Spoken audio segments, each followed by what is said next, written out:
তো হাই বন্ধুরা, আপনারা কেমন আছেন? আশা করি সকলে ভালো আছেন। আমিও ভালো আছি, সুস্থ আছি। তো আবার একটা চলে এলাম ছোট্ট মিনি ব্লগ নিয়ে।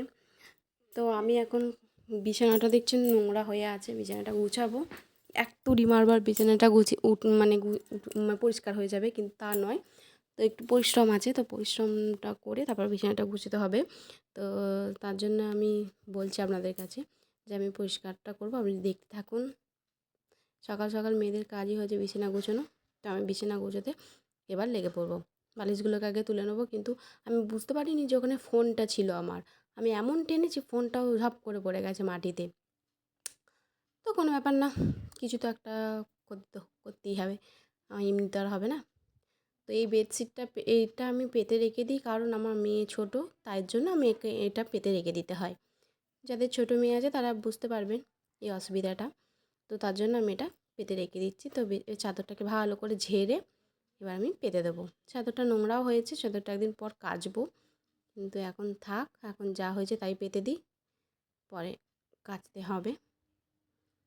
এই দেখুন, আমি সব কোনাগুলো আগে গুঁজে নিচ্ছি, তারপরে ভালো করে আবার সুন্দর করে পাতবো আমি। দেখুন, আর আমার এই ছোটো ছোটো মিনি ব্লগগুলো আপনাদের যদি ভালো লাগে তো অবশ্যই সাবস্ক্রাইব করবেন আমার চ্যানেলটিকে, আর পাশে থেকে বেল আইকনটিকে অন করে দেবেন, যাতে আমি কোনো ভিডিও ছাড়লে আপনারা দেখতে পান।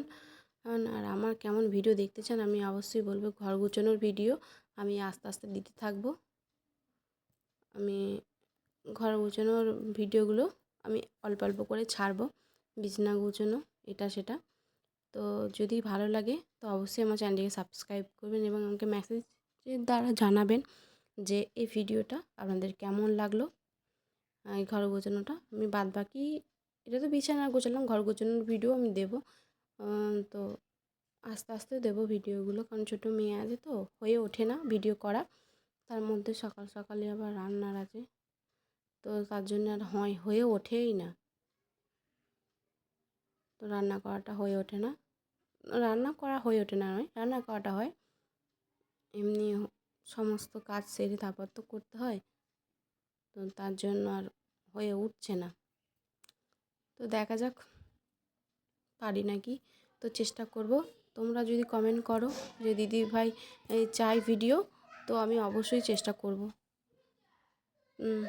এই দেখুন, আমি সব আস্তে আস্তে সব বালিশগুলো তুলে দিলাম। বালিশগুলো তুলে আমার মেয়ের পাশ বালিশগুলো তুলে দিচ্ছি। আমার মেয়েরগুলো আস্তে আস্তে রেখে দিলাম, আমি গুছিয়ে পরিষ্কার পরিচ্ছন্ন করে রেখে দিলাম। এবার দেখুন ঘর বিছানাটা ভালো লাগছে। এবার ছোটো ছোটো কথা ক্যাঁথা আছে আমার মেয়ের, সেটা আমি এখন গুছিয়ে ভাঁজ করে রেখে দিচ্ছি।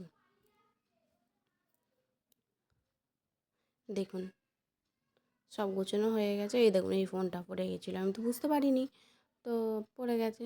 তো ভাবলাম যে থাক, পার্সটা রেখে দিই, আর ফোনটা তো এমনিতেই চার্জে দিতে হবে, তো ফোনটা বালিশের তলায় এখন থাক। আমি যেহেতু শ্যুট করছিলাম, তো এটা করে নিই, তারপরে চার্জটা দেবো, ওই জন্য আর কি। দেখুন কেমন হয়েছে, গোছানোটা ঠিকঠাক আছে নাকি। তো আমার এরকম ভিডিও চাইলে আমি অবশ্যই ছোটো ছোটো মিনি ব্লগ দেবো। তো বাই বন্ধুরা।